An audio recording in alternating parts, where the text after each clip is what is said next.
दुर्गा परसाईजी आज गिरफ्तारी भएको सन्दर्भ छ। दुर्गा परसाईजी त्यो सामाजिक अराजकतावादभित्र एउटा अपराधिक ब्याकग्राउन्ड भएका सामाजिक अराजकतावादी हुन्। उनको बारेमा हामीले पटक पटक यी कुराहरू गरेका थियौँ र नेपाल प्रहरी र नेपाल सरकारले त्यो बारेमा धेरै गम्भीरता दिएको थिएन। आज पछिल्लो बेलामा विशेष गरेर कम्बोडियामा प्रधानमन्त्रीज्यूको लगानी छ, एक्जियाटा कम्पनीसम्म 32 करोडको लगानी छ भन्ने फेक डकुमेन्ट हिजो उनले प्रस्तुत गरे। न त्यहाँ प्रधानमन्त्रीको नाम जहाँ उहाँले केपी शर्मा ओली लेख्नुहुन्छ त्यहाँ खड्का प्रसाद ओली भनेर लेखिएको छ, न सिग्नेचर मिल्छ।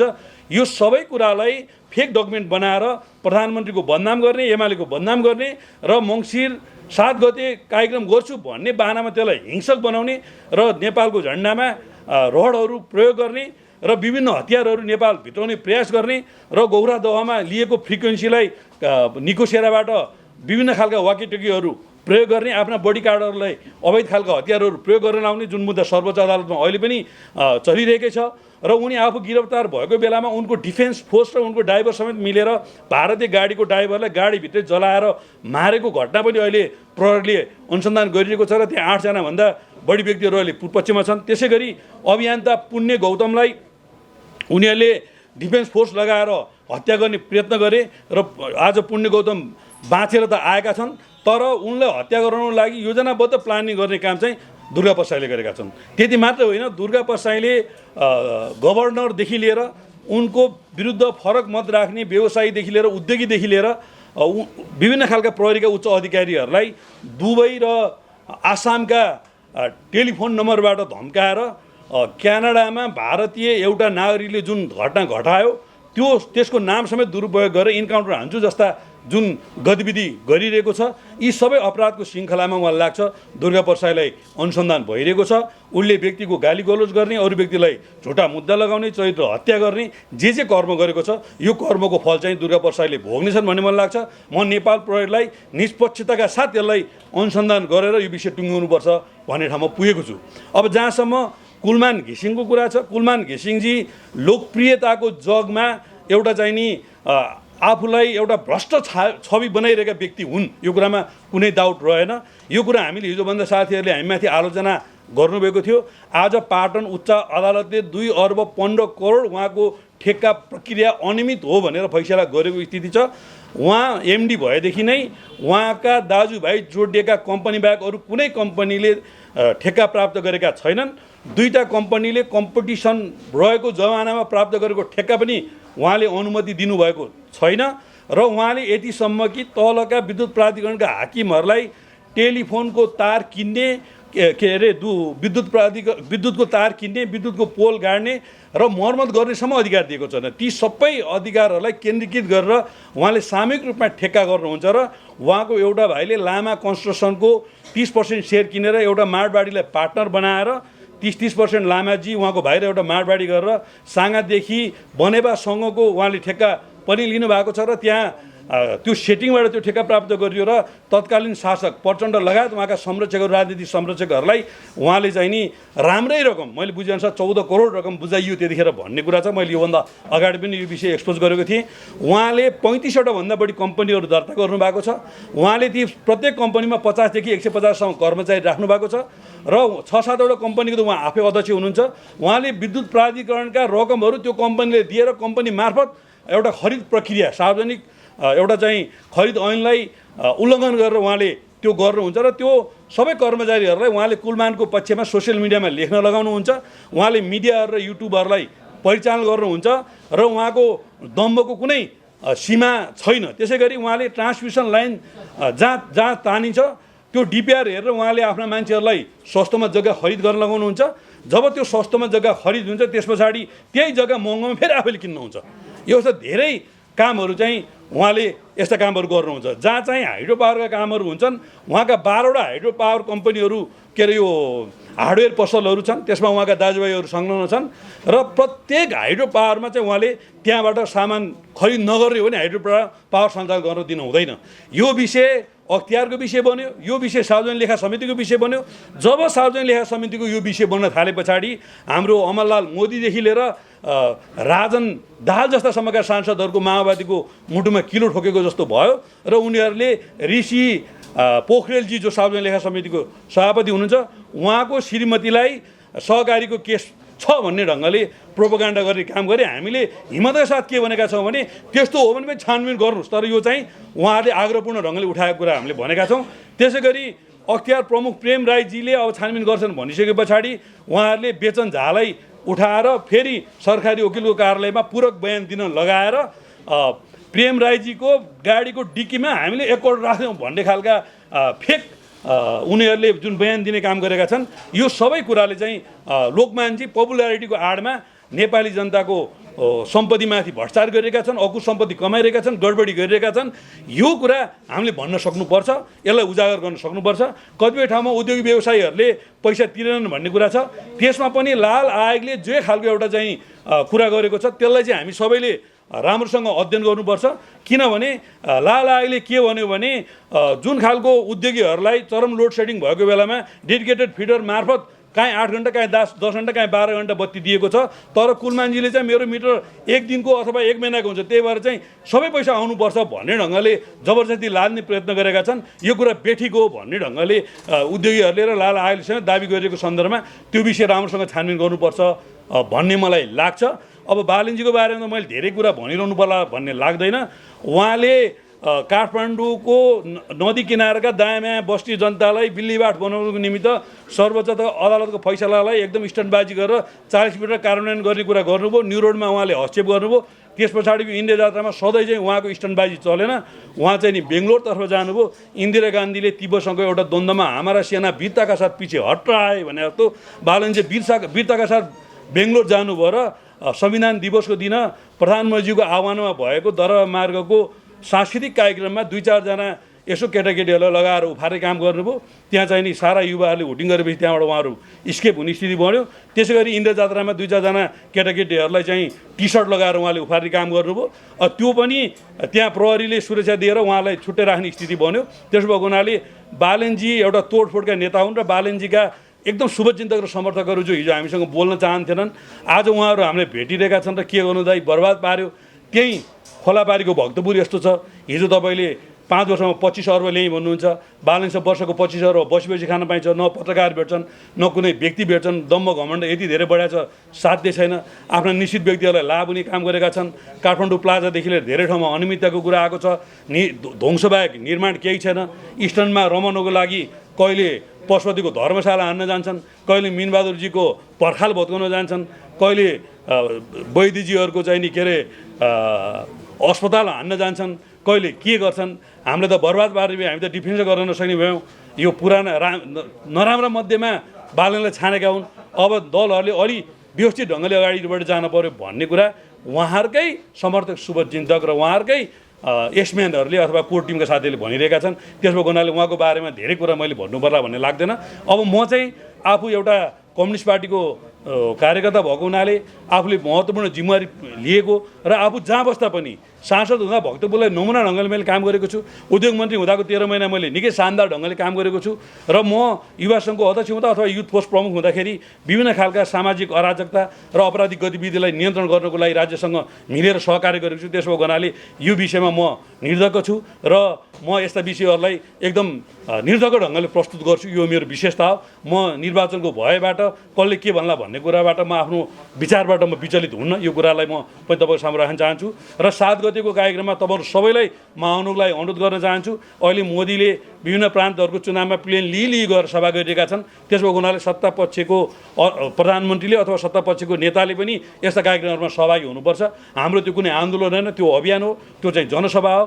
त्यो मार्फत हामी सामाजिक सद्भाव कायम गराउने, राष्ट्रिय एकता कायम गराउने, हामी चाहिँ मुलुकको सार्वभौमसत्ता जोगाउने र सामाजिक अराजकतावादी तत्त्वहरूले जसले सरकारको विरुद्ध भ्रम फिजाएका छन्, हाम्रो पार्टीको विरुद्ध भ्रम फिजाएका छन्, प्रधानमन्त्री लगायतका हाम्रा दलका महत्त्वपूर्ण नेताहरूमाथि भ्रम फिजाएका छन्, गगजी लगायतका नेताहरूमाथि भ्रम फिजाएका छन्, विधिको शासन तोड्दैछन्, न्यायपालिकामाथि दबाव सिर्जना गर्न खोज्दैछन्। यी तमाम कुराको विरुद्ध चाहिँ हामी मङ्सिर 7 गतेको जागरण सभा मार्फत उपत्यकामा यो अभियान चलाउँदैछौँ र यो अभियान हामी राष्ट्रव्यापी रूपमा लैजानेछौँ र सामाजिक जागरणको अभियान सँगसँगै यो सामाजिक अपराधलाई नियन्त्रण गर्नको लागि चाहिँ सरकारले पनि व्यवस्थित योजना बनाउने छ र आम जनसमुदाय र विशेष गरी तपाईँ मिडियाकर्मी साथीहरूले पनि यो विषयलाई गम्भीरताका साथ लिनुहुनेछ भन्ने कुरा राख्दै मेरो भनाइलाई अहिले म टुङ्ग्याउँछु। हस्, धन्यवाद। हामी मङ्सिर 7 गते काठमाडौँमा नेकपा एमालेको उपत्यकाभित्रको 3वटा जिल्ला काठमाडौँ, ललितपुर र भक्तपुरको तर्फबाट जागरण सभाको आयोजना गरिरहेका छौँ। यो सन्दर्भ पारेर रिपोर्ट्स क्लबले आयोजना गरेको यो पत्रकार सम्मेलनमा मैले यसो सरसरी हेर्दा 65वटा भन्दा बढी क्यामेराहरू आउनु भएको छ।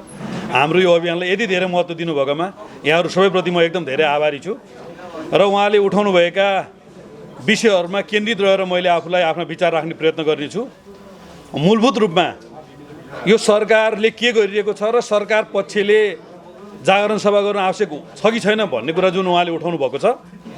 वर्तमान सरकार नेपालको राजनीतिको लामो विकृति र विसङ्गतिबाट त्यसलाई ठिक ट्र्याकमा ल्याउनको निमित्त बनेको सरकार हो।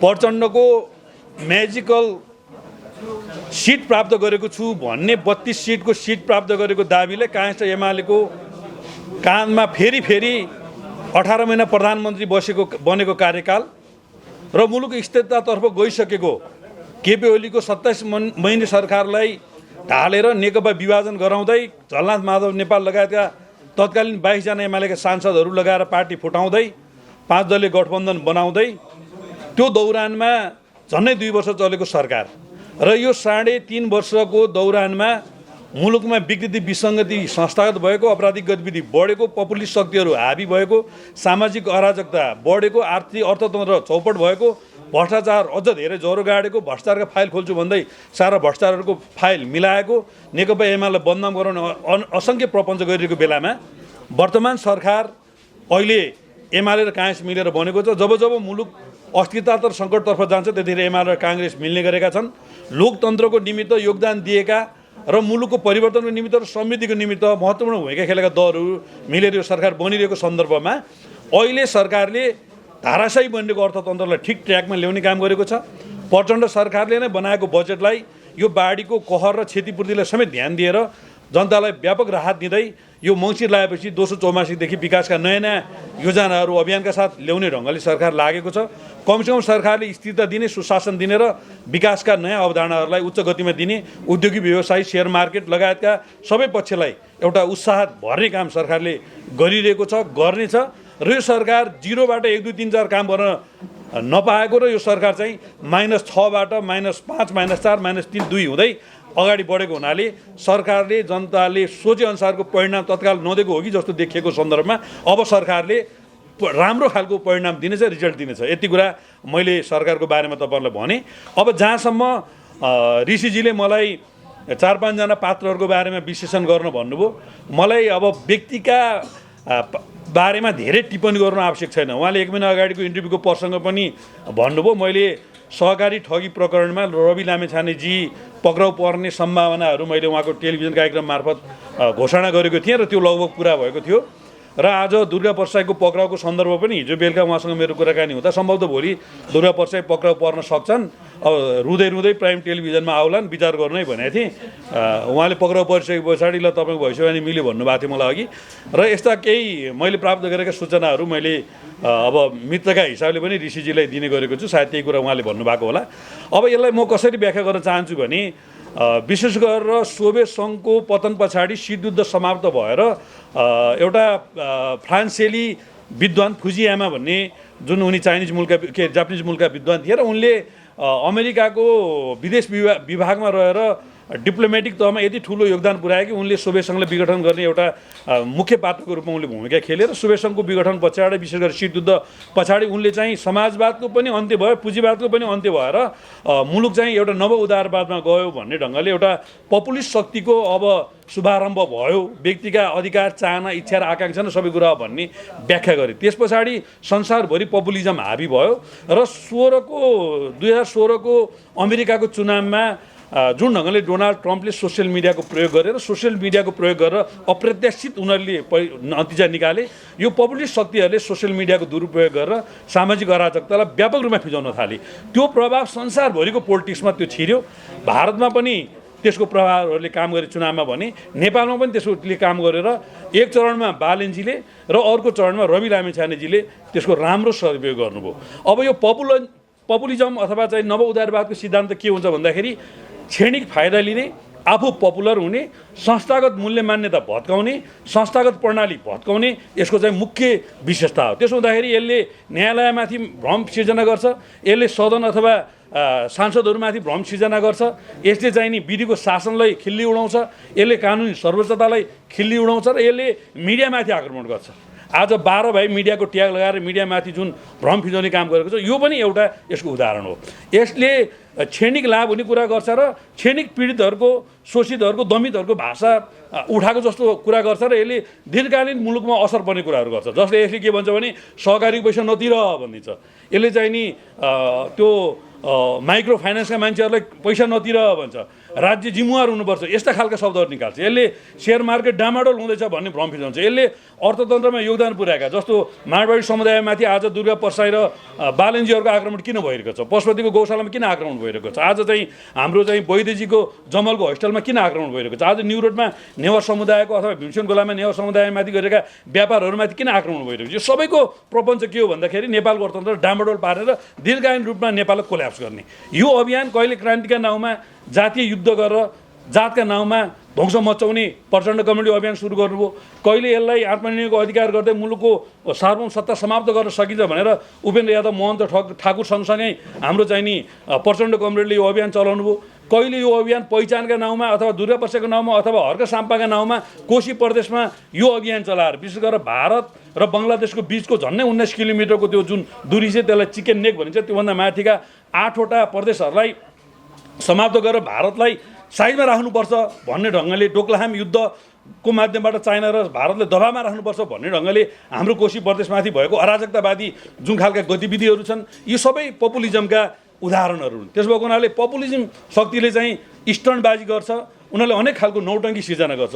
ती पात्रहरू को हुन् त भन्दाखेरि अघि ऋषिजीले नाम लिएकै पात्रहरू हुन्। त्यो रवि लामिछानेजी, त्यो दुर्गा परसाईजी, त्यो चाहिँ कुलमान घिसिङजी, त्यो चाहिँ नि बालेनजी हो। अब उहाँहरूको विरुद्ध बोल्ने कुरा यो सोसियल मिडियाको उहाँहरूमाथि ठुलो प्रभाव भइरहेको बेलामा उहाँले विविध खालका संस्थाहरू निर्माण गरेर त्यसको विरुद्ध लबिङ गरेको बेलामा, ठुलो खर्च गरिरहेको बेलामा युट्युबरमा भाइरल हुने र बिग्ने सामग्रीहरू राखे बापत लाखौँ अझ बालेनजीको सपोर्ट गर्ने एउटा युट्युबरले त 1,15,000 कमायो भन्ने सुने मैले वर्षको।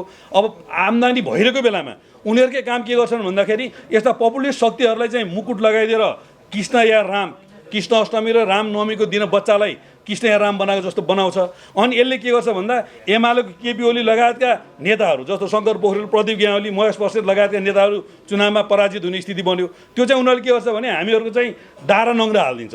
अनि त्यसले अर्को के गर्छ भन्दा काङ्ग्रेसको गगन थापा, विश्व प्रकाशजीहरूलाई अहिले जुन ढङ्गले एट्याक भइरहेको छ त्यो उहाँहरूलाई पनि त्यही काम गर्छ र संस्थागत पार्टीहरूलाई, पुराना पार्टीहरूलाई काम नलाग्ने भए काम छैन भन्ने खालका यसले आरोप लगाउँछ। यो श्रृङ्खला नेपालमा निरन्तर भइरहेको छ। अब बुझ्नुपर्ने कुरा के हो भने राजनीतिक दलहरू कहिले पनि पुरानो हुँदैन। पोखरामा यदि एयरलाइन्सको विमान दुर्घटना भएपछि एउटा बहस सुरु भयो, त्यो प्लेन चाहिँ पुरानो भएको दुर्घटना भयो भनेर एभिएसनका इन्जिनियरहरू र ठुल्ठुला चाहिँ नि विद्वानहरूले अथवा चाहिँ नि वायु सेवा निगम सञ्चालकहरूले के व्याख्या गरे भने प्लेन कहिले पनि पुरानो हुँदैन। उसले आफ्ना इन्स्ट्रुमेन्टहरू अथवा सामग्रीहरू निर्माण मर्मत गरेर अपडेट राखेसम्म ऊ पुरानो हुँदैन। राजनीतिक दलहरू पनि अपडेटेड भएसम्म कहिले पनि पुरा हुँदैन। नेकपा एमाले अपडेटेड पार्टी हो। यसले समाजवादको पक्षपोषण गर्छ, यसले लोकतन्त्रको पक्षपोषण गर्छ, विधिको शासनको पक्षपोषण गर्छ, यसले शोषित, पीडित र दमित जनताहरूको पक्षपोषण गर्छ र उनीहरूको हक र हितको पक्षमा काम गर्छ। त्यही भएको हुनाले यो सधैँ अपडेटेड छ। आज युवा सङ्घ नेपालले, हाम्रो सङ्गठनले के गर्यो भन्दाखेरि आर्टिफिसियल इन्टेलिजेन्सलाई राज्यको नीति निर्माणको तहमा समितिमा कसरी जोड्नुपर्छ भनेर गोष्ठी गर्यो। त्यस भएको हुनाले यो उच्च तहको चेतना भएको दल हो हाम्रो। रवि लामिछानेको मुकुलजी महासचिव हुँदाखेरि एमालेको कार्यालयमा पठाउनु भयो। उहाँले किन पठाउनु भयो भन्दा एमालेको कार्यालय कसरी सञ्चालन गर्दैछ हेर्न आउन, सिक्न आउन पठाउनु। त्यसो हुँदाखेरि पटक पटक रविजीले त केपी ओलीले र नेकपा एमाले त उहाँले नेतै मान्नु भएको छ। अब सवाल के हो भने हिजो मनमोहन अधिकारीले गाउँ गाउँमा सहकारी, घर घरमा रोजगारी भनेर 7 लाखभन्दा बढीलाई रोजगारी दिन सक्ने हैसियत भएको सहकारी मुभमेन्ट आज धाराशायी हुँदैछ। अर्थतन्त्रको 3 खम्बी भनेर निजी, सार्वजनिक र सहकारी भनेर मनमोहन अधिकारीको सरकारले जुन व्याख्या गर्यो त्योभन्दा अगाडि गाउँमा व्यक्तिलाई 5-10 हजार पैसा चाहियो भने हाँडीको मुसोमा तेल दलेर कपाली तमसुकमा चाहिँ नि ल्याप्चे लाउनु पर्ने स्थिति थियो र त्यो सामन्तवाद यतिसम्म हाबी थियो कि त्यो लोन लिए बापत रोपनी बिघाका बिघा जग्गा सामन्तहरूले खान्थे र त्यो व्यक्तिहरू बदुवादेखि लिएर अनेक खालको चाहिँ नि उसको घरको नोकर अथवा कमारको भूमिका बस्नु पर्थ्यो अथवा सभापछि भाग्नु पर्थ्यो। जब सहकारी आन्दोलन एउटा सशक्त ढङ्गले गएर सहकारीको मुभमेन्ट पछि आफ्नो मालिक हामी नै हौँ भन्नेबाट शेयर सदस्य बिचमा उसले लगानी गर्न थाल्यो। तर सहकारीमा यसरी माफियाहरू अथवा यसरी चाहिँ ठगहरू त्यहाँ छिरे कि उनीहरूले सहकारीको सम्पत्तिलाई दुरुपयोग गरेर अवैध ढङ्गले कम्पनीमा लैजाने काम गरे, उनीहरूले सेयर मार्केटमा लैजाने काम गरे, उनीहरूले रियल इस्टेटमा लैजाने काम गरे।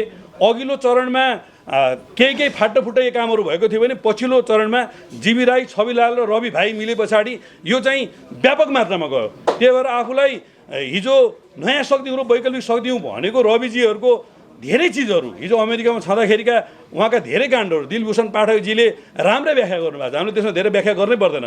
उहाँले दोस्रो श्रीमतीसँग डिभोर्स भएर तेस्रो श्रीमतीसँग विवाह गर्ने क्रममा पैसा पुगेन भनेर भरत जङ्गमजीका पुग्नु भएर 50 लाख रुपियाँ भरत जङ्गमजीले रविजीले विश्वास नगरे पछाडि पुरानो चलचित्रको हिरो अर्जुन श्रेष्ठजीको सहकारी मार्फत दिएको 50 लाख अहिले पनि आएन भने भरत जङ्गमजीले इन्टरभ्यू दिइरहनु भएको छ। उहाँ न्युज 24 मा जब प्रधानमन्त्रीसँग सिधा कार्यक्रमबाट प्रचण्डजीले आफू प्रधानमन्त्री भएपछि निकालिदिनु भयो यो केपी ओलीको मान्छे रहेछ भनेर, त्यस पछाडि उहाँले न्युज 24 को चाइनिज रेस्टुरेन्ट अगाडि 50-60 लाख चाहियो यसो मुरे हल्न पर्यो भनेर भन्नुभएको कुराहरू न्युज 24सित सम्बन्धित धेरै पत्रकार साथीहरू सुनाउनुहुन्छ। त्यस पछाडि जीवी राईले जब उहाँलाई 50 करोडको सपना देखाउनु भयो त्यस पछाडि उहाँले पावर पोइन्ट प्रेजेन्टेसन गरेर सहकारी पैसा ल्याएर उहाँले गोर्खा मिडिया चलाएर 5 वर्षभित्र पैसा फिर्ता दिएर यो चाहिँ तपाईँको CNN र BBC जस्तो बनाउँछु भन्ने खालको कुरा गरेर आफ्नो तलब 6.5 लाख बनाएर 4 करोडको चाहिँ फर्चुनर गाडी चढेर उहाँले जे खालको घोटाला अनियमितता गर्नुभयो एउटा मात्र होइन, उहाँ त अहिले सहकारी पर्यटक ठग जस्तो हुनुभएको छ। 7वटा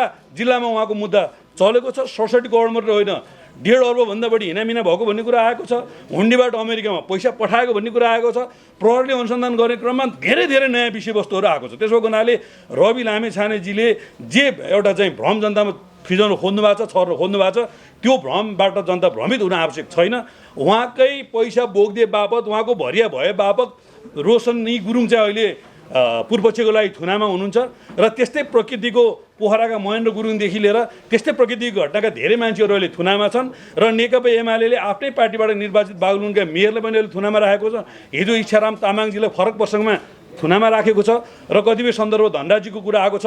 उहाँको श्रीमतीको डिभोर्स केस फेक हो कि ओरिजिनल हो अनुसन्धान गर्दैछ र उहाँलाई पनि अनुसन्धानको दायरामा ल्याएको छ र बयान लिइसकेको भन्ने कुरा मैले सुनेको छु। त्यसो हुनाले सम्पूर्ण सहकारी ठग र ठगहरूलाई कारबाही गर्ने कुरामा संसदीय विशेष समितिको रिपोर्टलाई कार्यान्वयन गर्ने कुरामा सरकार पछाडि हट्दैन भन्ने कुरा म तपाईँलाई राख्न चाहन्छु। सामाजिक सञ्जालको हिसाबको सदुपयोग गरे अथवा दुरुपयोग गरेर यहाँसम्म आए भन्दै गर्दाखेरि पुराना राजनीतिक दलले जनतालाई दिनुपर्ने सुशासन, आर्थिक विकास लगायतका अत्यावश्यक कुराहरू चाहिँ यदि पुरा गरेको भए यीहरू उदय हुन्थ्यो त कि मेरो प्रश्नको मूलत के हो भने मेरो प्रश्न जस्तो तपाईँहरूको पनि त गल्ती कमजोरीहरू विगतमा थिए भए र त नयाँहरूको उदय भए यसरी आत्मालोचना गर्ने ठाउँ चाहिँ छैन। अब सोचेको जस्तो चाहेको जस्तो भएन होला, तर नेपालको लोकतान्त्रिक आन्दोलनलाई ठिक ट्र्याकमा ल्याउन 10 वर्षसम्म जनतालाई जबरजस्ती लादिएको माओवादी युद्धलाई शान्ति प्रक्रियामा ल्याउन, राजा ज्ञानेन्द्रमा पलाएको सत्ता लिप्सा र शाही शासनलाई आन्दोलन 62 आन्दोलन मार्फत ट्र्याकमा ल्याउन र अराजकतावादीहरूले फिजाको भ्रमलाई चिर्ने कुरामा हामी सशक्त ढङ्गले लागेका छौँ।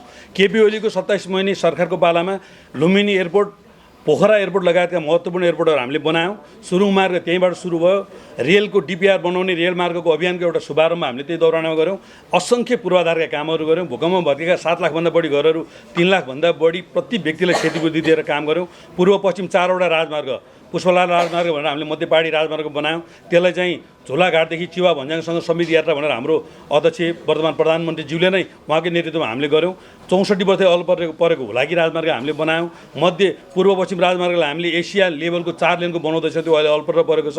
मुलिदेखि पोखरासम्म लगायतका महत्त्वपूर्ण राजमार्गहरू हामी 4 लाइनको बनाउँदैछौँ र चाइना र इन्डिया जोड्ने 21वटा राजमार्गलाई तीव्र गतिमा बनिरहेको थियो। भूकम्पमा भत्केका सारा विद्यालय हामीले बनायौँ, सारा अस्पताल हामीले बनायौँ। जनतालाई रोजगारीका अवस्थाहरू सिर्जना गर्ने असङ्ख्य कामहरू गरेका थियौँ। हामीले 9वटा सेक्टरका युवाहरूलाई लोनको कार्यक्रम गऱ्यौँ। स्वास्थ्य बिमालाई प्रभावकारी बनायौँ। राष्ट्रपति शैक्षिक सुधार कार्यक्रम भनेर दिवा खाजा कार्यक्रमदेखि असङ्ख्य कार्यक्रमहरू ल्यायौँ। हामीले राष्ट्रिय वृक्षारोपण दिवस भनेर ठुल्ठुला रुखहरू रोप्ने र फलहरू रोप्ने खालको अभियान ल्याउँदै सामूहिक जागरण पनि गऱ्यौँ। जतिखेर नेकपा एमाले सत्तामा छ वृद्ध भत्तादेखि लिएर सहकारी मुभमेन्टदेखि लिएर 900को कार्यक्रमदेखि लिएर आफ्नो गाउँ आफै बनाऊ कार्यक्रमदेखि लिएर असङ्ख्य काम गरेका छौँ। त्यसो कारण हामी हाम्रो विगतसँग गौरव गर्छौँ। कहीँ कतै कमी कमजोरी छ भने त्यसलाई हामी आत्मसमीक्षा गर्छौँ र सुधारेर जान्छौँ। अब सवाल के हो भने हामीले गरेका कामलाई हामीले व्याख्या गर्न सकेनौँ होला। 15 वर्ष अगाडिको नेपाली समाज र आजको नेपाली समाजलाई तपाईँले व्याख्या विश्लेषण गर्नुभयो भने मलाई लाग्छ हामीले गरेनौँ भन्ने कुराको जवाब चाहिँ त्यहीँबाट आउँछ। 15 वर्ष अगाडिको हाम्रो दिन सम्झौँ, आजको दिन सम्झौँ, हाम्रो जीवन स्टाइल सम्झौँ, हाम्रो लाइफ स्टाइल सम्झौँ। यसबाट चाहिँ नेपालका राजनीतिक दलहरू र नेपालको सरकारले अप्ठ्याराका बिच, द्वन्द्वका बिच, कुशासनका बिच धेरै राम्रो काम गरेको छ भन्ने मलाई लाग्छ। अभियान हो। धन्यवाद। आदरणीय पत्रकार साथीहरू, तपाईहरु आइदिनु भयो, तपाईहरुलाई धेरै धेरै धन्यवाद। छोडिदिनुहोस्। बाई बाई, नमस्ते।